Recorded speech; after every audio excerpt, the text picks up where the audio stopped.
அன்பியும் YouTube இல்லந்தோறும் இறைசாட்சி உள்ளந்தோறும் மகிழ்ச்சி. மொனாகோவிற்கு திருத்தந்தையின் திருத்தூது பயணம் குறித்து வத்திக்கான் பரிசீலனை.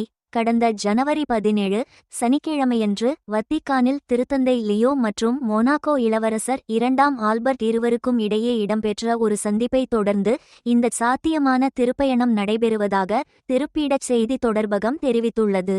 இவ்வாண்டு மார்ச் மாத இறுதியில் மொனாகோவிற்கு திருத்தந்தை 14ஆம் லியோ அவர்கள் ஒருநாள் திருத்தூது பயணம் மேற்கொள்வது குறித்து வத்திக்கான் பரிசீலித்து வருவதாக திருப்பீடச் செய்தி தொடர்பகம் தெரிவித்துள்ளது. பிப்ரவரி 10 செவ்வாய்க்கிழமையன்று இந்த தகவலை வழங்கியுள்ள திருப்பீடச் செய்தி தொடர்பகம், இந்த பயணம் உறுதிப்படுத்தப்பட்டால் இது திருத்தந்தை லியோ அவர்களின் 2வது வெளிநாட்டு திருத்தூது பயணமாகவும் நவீன யுகத்தில் மொனாகோவிற்கு ஒரு திருத்தந்தை மேற்கொள்ளும் முதல் பயணமாகவும் இருக்கும் என்றும் கூறியுள்ளது.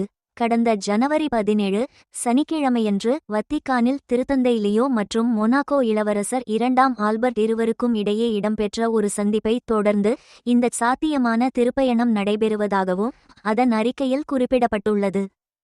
இந்த சந்திப்பின் போது இரு தரப்பினருக்கும் இடையிலான வலுவான உறவுகள், அந்நாட்டின் சமூக வாழ்வில் கத்தோலிக்க திருஅவையின் பங்களிப்பு மற்றும் சுற்றுச்சூழலை பாதுகாத்தல், தேவையில் இருப்போருக்கு உதவுதல், மனித மாண்பை மதித்தல் மற்றும் உலகளவில் அமைதி மற்றும் பாதுகாப்பை மேம்படுத்துதல் போன்ற கரிசனைகள் குறித்து பகிர்ந்து கொள்ளப்பட்டதாகவும் திருப்பீடச் செய்தி தொடர்பகத்தின் அறிக்கை மேலும் உரைத்துள்ளது.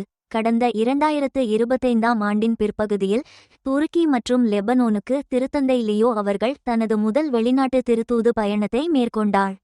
அதன் பின்னர் எதிர்காலத்தில் அல்ஜீரியா, இலத்தீன் அமெரிக்கா மற்றும் பெரு ஆகிய நாடுகளுக்கு திருத்தூது பயணங்களை மேற்கொள்வதில் அவர் ஆர்வம் காட்டியுள்ளார். அங்கு அவர் முன்பு மறைபரப்பு பணியாளராகவும் ஆயராகவும் பணியாற்றினார்.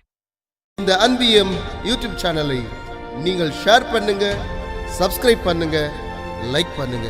Wish you all the best.